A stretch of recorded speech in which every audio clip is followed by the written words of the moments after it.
$61 billion. A lot of money, but let's break it down.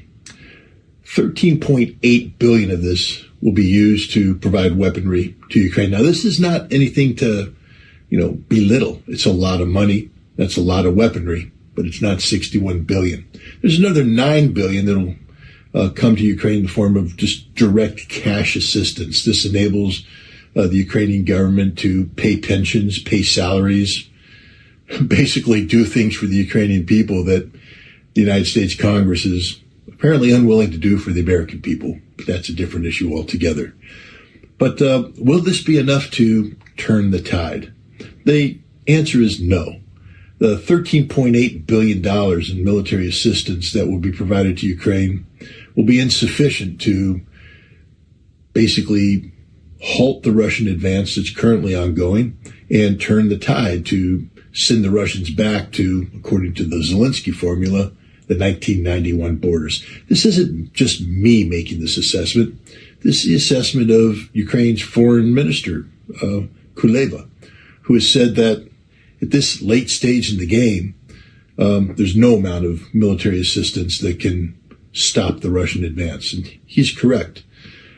There's talk about magic weapons, the ATACMS, F-16s, more artillery ammunition. And all of these, of course, if they make it to the front line, will complicate the military situation and cause Russia to suffer more casualties and cause the Ukrainians to suffer even greater casualties. But it won't stop the Russian advance. Right now, Russia enjoys military superiority, if not outright supremacy, along the entire line of contact, not just on the front lines, but extending well into the rear areas of the Ukrainian defense areas. As weapons are brought into Ukraine and brought up to the front line, they will be subjected to increasing levels of interdiction.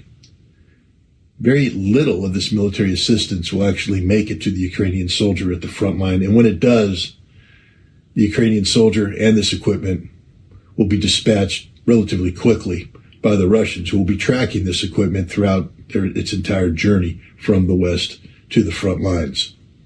No, $13.1 billion, it'll be destroyed relatively quickly. It won't last long, and it certainly isn't going to change the outcome on the battlefield. Russia has the strategic advantage, and regardless of the amount of money that the United States, Europe, or anybody else pours into Ukraine, Russia will retain the strategic advantage until victory.